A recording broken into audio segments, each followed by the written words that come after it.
तमिल प्रदेश में एक महान संत थे। एक युवा ब्राह्मण उनके शान की खुशबू से अभिभूत हो उनके पास पहुंचा। संत ने ब्राह्मण के अंदर ज्ञान प्राप्ति की ललक लौ देखी और अपना शिष्य बना लिया। युवा ब्राह्मण अत्यंत प्रसन्न हुआ और उसने पूर्ण निष्ठा से साधना की। शीघ्र ही वो गुरु के मनोनुकूल शिक्षा अर्जित करने लगा। एक दिन गुरु को तीर्थाटन की तीव्र इच्छा हुई। उसने अपनी इच्छा शिष्य के सम्मुख रखी। संत की पत्नी गर्भावस्था में थी। उस पर विशेष ध्यान की आवश्यकता थी। शिष्य ने सभी उत्तरदायित्व अपने कंधों पर ले लिए। संत तीर्थ यात्रा पर चले गए। समय आने पर गुरु की पत्नी को प्रसव पीड़ा प्रारंभ हुई। शिष्य कुटिया के बाहर बैठ गया। उसने देखा एक व्यक्ति उसकी कुटिया की ओर बढ़ा चला आ रहा है। उसने उसे द्वार से पहले ही रोक लिया। आगंतुक ने कहा, मुझे रोको मत, तुम्हारी गुरु पत्नी की प्रसव वेदना बढ़ रही है। पर तुम कौन हो? शिष्य ने पूछा। देखो, अब बालक जन्म लेना ही चाह रहा है, मुझे अंदर जाने दो। किंतु पहले अपना परिचय दो। मैं ब्रह्मा हूँ, मुझे शीघ्र ही अंदर पहुँचना चाहिए। लेकिन क्यों? क्योंकि मुझे जन्म लेने वाले बालक का भाग्य लिखना है। तो मुझे बताकर जाओ, क्या लिखने वाले हो उसके भाग्य में? भाग्य में नहीं, मेरी यह शलाका लिखती है, उसके पूर्व कर्म के अनुसार। इसलिए जब तक यह न लिखे, मैं बता नहीं सकता। ठीक है, तुम अंदर जा सकते हो, लेकिन एक शर्त पर। क्या है वो? जल्दी बोलो। उस नवजात का भाग्य मुझे बताकर जाना। ब्रह्मा ने आश्वासन दिया और लौटकर बताया कि उसकी गुरु पत्नी ने बालक को जन्म दिया है। इस बालक का कठिन जीवन है। एक गधा और एक बोरी चावल ही उसके भाग्य में लिखा है, जीवन यापन हेतु। फिर ब्रह्मा जी ने कहा, तुम यह बात किसी को मत बताना, वरना बताते ही तुम्हारे सिर के टुकड़े टुकड़े हो जाएंगे। यह कहकर ब्रह्मा जी चले गए। कुछ वर्षों तक सब कुछ यथावत चलता रहा।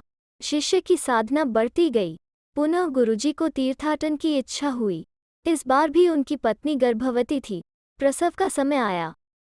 फिर ब्रह्मा जी प्रकट हुए। लौटते हुए उन्होंने बताया कि इस बार कन्या ने जन्म लिया है। उसके भाग्य में वैश्यावृत्ति लिखी है।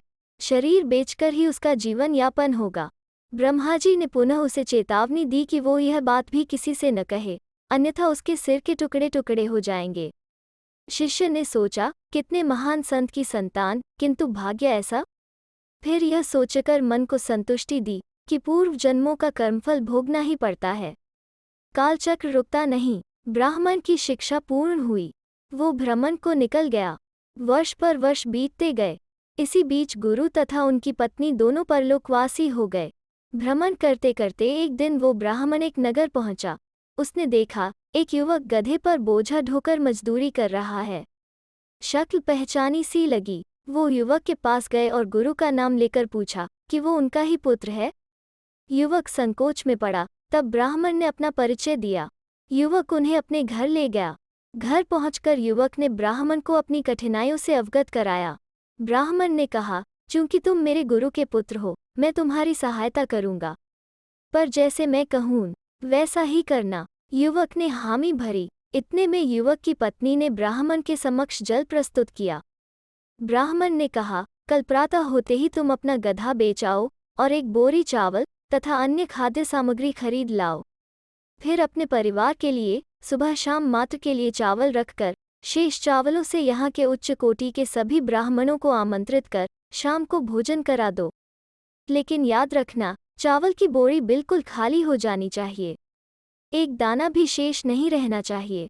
युवक सुनकर चकराया। एक दिन तो गुजारा हो जाएगा, किंतु उसके अगले दिन क्या होगा? ब्राह्मण ने कहा, यह फिक्र छोड़ दो और जैसा मैं कह रहा हूँ वैसा ही करो।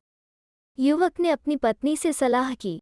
उसकी पत्नी ने कहा, तुम्हारे पिता के शिष्य हैं, इसलिए विश्वास करने में हर्ज नहीं। उनके कहे अनुसार करके देख लिया जाए। दूसरे दिन प्रातः युवक ने वही किया जो ब्राह्मण ने कहा।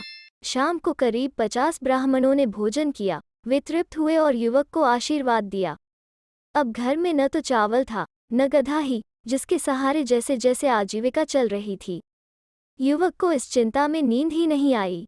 वो बाहर सो रहे ब्राह्मण के पास पहुंचा और कहा, तुमने जैसा कहा मैंने किया। अब कल क्या होगा? मेरे बीबी बच्चे भूखे रह जाएंगे। ब्राह्मण ने कहा, ईश्वर पर भरोसा रख, जाकर सो जाओ। लेकिन उसे नींद कहाँ, भोर से पहले ही उठ गया।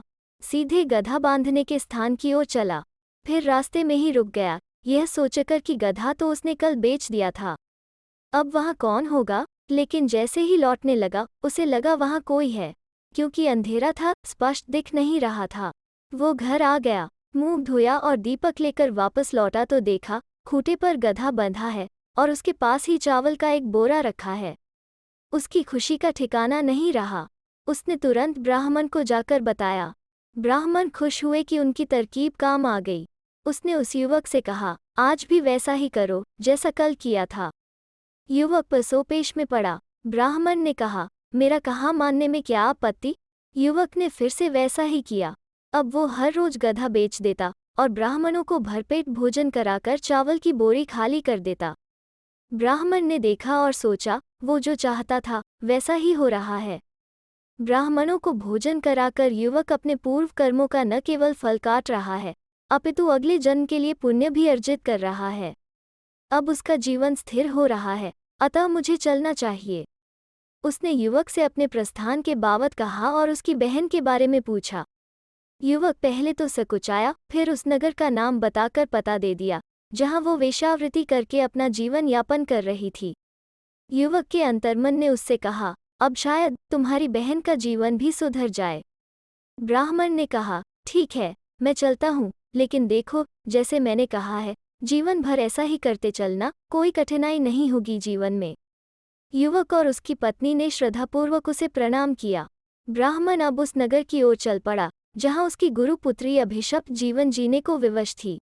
वो गुरुपुत्री से मिला और उसे अपना परिचय दिया। उसने लज्जापूर्वक ब्राह्मण को अपनी कहानी द्वारा बताया कि कैसे विवश होकर उसे यह वृत्ति अपनानी पड़ी। ब्राह्मण ने कहा, मैं तुम्हारी सहायता करने आया हूँ। मैं जैसे कहूँ यदि तुम वैसे ही करोगी तो तुम्हें यह वृत्ति नहीं करनी पड़ेगी और तुम्हें पति तथा प्रेमी के रूप में ईश्वर की प्राप्ति होगी। उसने स्वीकार किया। रात में जब लोगों ने उसका द्वार खटखटाया तो उसने कहा, जो व्यक्ति स्वाति की बूंदों से बने मोती लेकर आएगा, दरवाजा उसी के लिए खुलेगा। यह सुनकर लोग हैरान रह गए। उन्होंने कहा, या तो इसका दिमाग फिर गया है या पगला गई है। कौन लाएगा मोती, भूखों मरेगी भूखों। यह कहकर सब लौट गए। आहिस्ता आहिस्ता रात अंतिम प्रहर की ओर चली। गुरुपुत्री भी निराश सी हो गई कि रात्रि को अंतिम प्रहर में द्वार की सांकल बज उठी। उसने अपनी कीमत बताई। बाहर से उत्तर आया, द्वार खोलो, मैं मोती लेकर आया हूँ। गुरुपुत्री खुश हो गई और उसने द्वार खोल दिया। अब अन्य कोई नहीं आता उसके द्वार। रात के अंतिम प्रहर वही सुदर्शन युवक मोती लेकर आते, जो धीरे धीरे उसके पति तथा प्रेमी के रूप में प्रतिष्ठित हो गए। एक रात उसने गुरुपुत्री से कहा, अब मैं चलता हूँ। मेरा काम पूरा हो गया और तुम्हारा जीवन भी सुधर गया है। पति और प्रेमी के रूप में तुम्हें ईश्वर मिला है। लेकिन याद रखना, मैंने जैसा कहा है वैसा ही करती रहोगी तो जीवन में फिर बीते दिन देखने को नहीं मिलेंगे। उसने कृतज्ञतापूर्वक स्वीकारोक्ति दी। नगर के बाहर ब्राह्मण ने देखा, एक व्यक्ति एक हाथ में गधे की डोर थामे दूसरे में एक डोलची लिए तथा सिर पर चावलों की बोरी लिए तीव्र गति से चला जा रहा है। ब्राह्मण ने उसे रोका और पूछा, भाई कौन हो और यह सब लिए किधर जा रहे हो। ब्रह्माजी ने उस ब्राह्मण को पहचान लिया और बोले, मैं ब्रह्मा हूँ, देखो तुमने मेरी क्या हालत बना दी है। पहले चावलों की बोरी और यह गधा तुम्हारे गुरुपुत्र के यहाँ रोज रात को पहुँचाता हूँ और फिर नहा धोकर यह मोती की डोलची लेकर रात के अंतिम प्रहार तक गुरुपुत्री के यहाँ पहुँचता हूँ। तो इसमें मेरा क्या दोष। भाग्य तो आपने ही लिखा है उन दोनों का, किंतु तुमने अपनी चतुराई से उस भाग्य को मात दे दी न। ब्रह्माजी ने कहा,